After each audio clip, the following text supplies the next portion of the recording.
Chapter 9 The Key. That night, after all the clocks had been inspected and cleaned, Hugo opened the magic book. He read it from cover to cover, then reread his favourite parts, memorising whole sections, practising with whatever he could find around his room.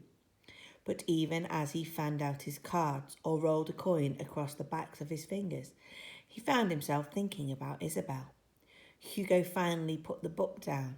She said she would try to help him get his notebook back. Isabella had called him her friend.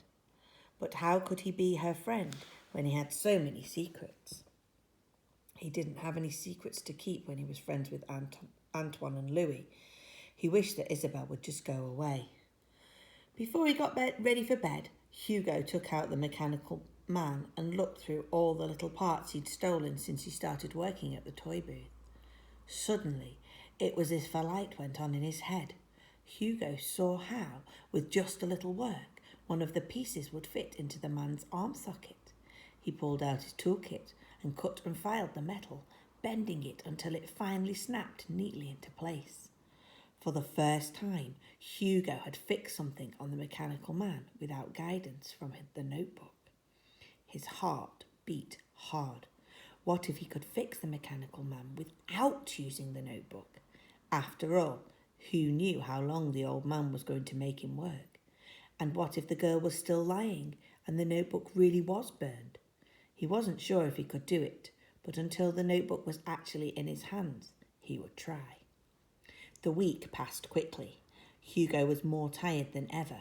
He hardly got any sleep because at the end of the day, after taking care of the clocks and working at the booth, he would stay up until dawn, working on the automaton. He made much progress, and he knew that he was getting very close to finishing. When the time came to meet Isabelle and Etienne at the theatre, he didn't want to break his promise, so he made excuses to the old man, left the station and ran to the cinema. He snuck around the back, where he found Isabelle waiting for him. "Papa George must have hidden your notebook really well," she said, "but I think I might have an idea where it is." Hugo wondered if he should remind her not to look inside it. He decided not to. "Why doesn't he want you to go to the movies?" Hugo asked. "I don't know.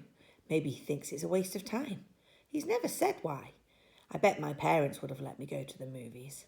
Isabel looked at Hugo as if she was hoping he'd ask her a question about her parents, but he didn't, so she just kept talking.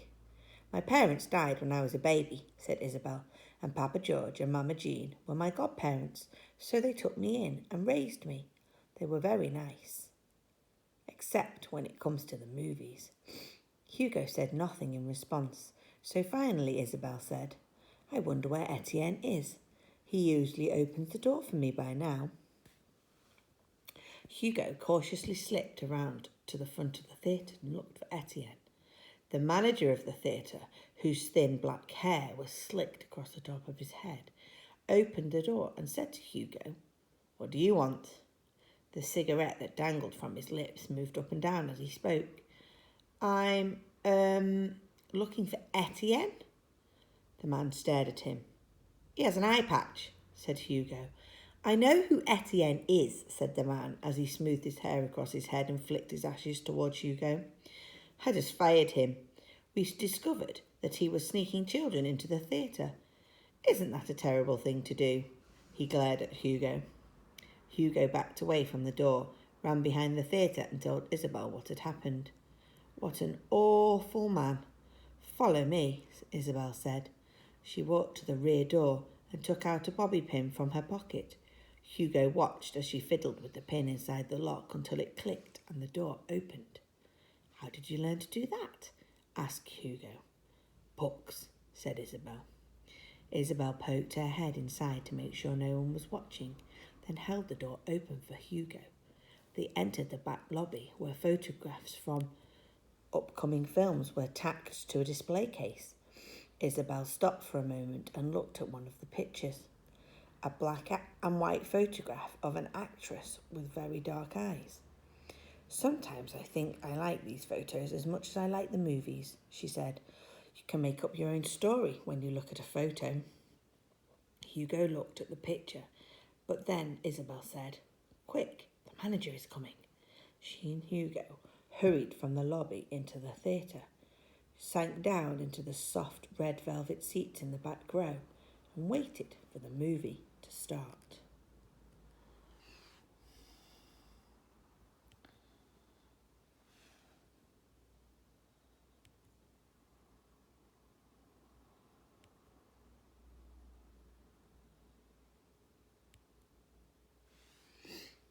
The blank white screen reminded Hugo of a brand new piece of paper, and he loved the wonderful whirring sound from the projector that filled the theatre. First came the reels, each one a few minutes long, about current events around the world. There was one about the Depression in America, one about a World's Fair that would be opening in Paris in a few months. Hugo thought that sounded exciting, although he knew he'd never be able to go. And one about politics in Germany. And then finally a cartoon began. It was called The Clock Store. In it, an old man was lighting street lamps as night fell, and he passed a clock store. Inside, all the clocks were alive, and they were dancing to classical music. Hugo knew his father would have loved it. In the end, the music grew wilder as two alarm clocks had a fight. The curtains closed, everyone applauded, and the projectionist changed his reels. After a few moments, the curtains opened again, and the main feature, The Million, by a director named René Clair, began. It was about an artist, a lost lottery ticket, a criminal, a borrowed coat, and an opera singer, and it had one of the most amazing chase sequences that Hugo could ever imagine. He thought every good story should end with a big, exciting chase. Time passed quickly in the darkness, and as the lights came up, Hugo didn't want the afternoon to end. He and Isabel looked at each other, their eyes still shining from the flickering images. Everyone filed out of the theatre until the children were alone in their seats in the back of the room. Hugo stared at the screen as if he was still seeing the projected light, still hearing the sound. Suddenly, Hugo and Isabel were grabbed by their collars and hoisted to their feet. "How did you two rats get in here?" the manager barked. Cigarette ashes fell on their heads. The children managed to take their coats and were dumped outside on the wet sidewalk in front of the theatre. "I'd better not see you here again." The manager closed the gate glass doors, wiped his hands and glared at them until they ran away, brushing ash from their hair. Once they were out of sight of the theatre, they slowed to a walk. The air was cold, and they shivered.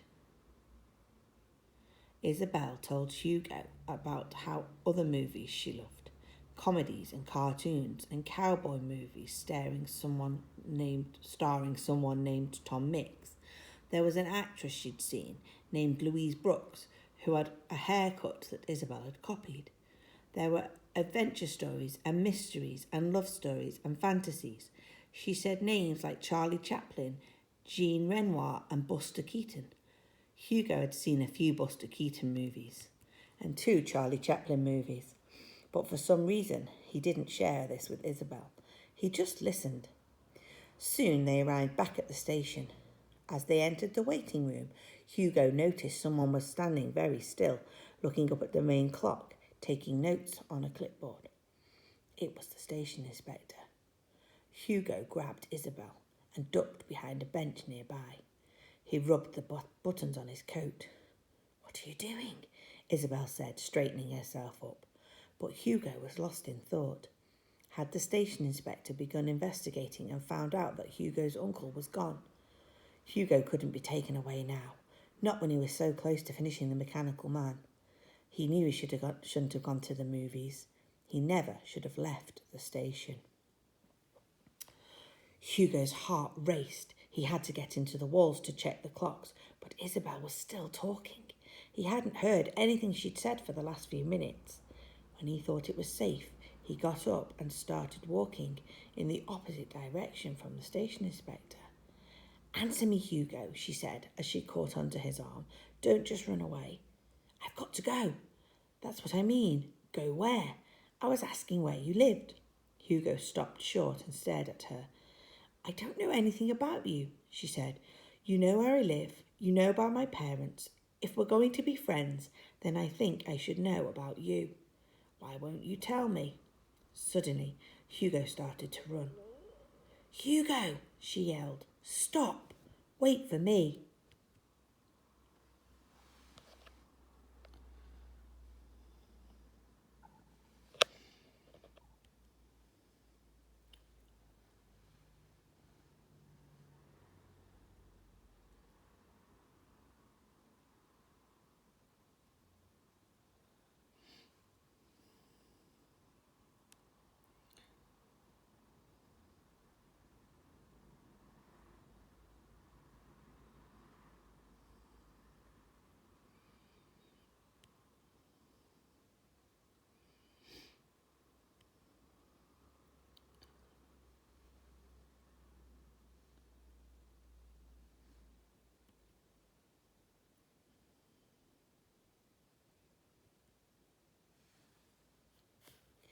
Hugo helped Isabel to her feet, but he couldn't stop staring at the key.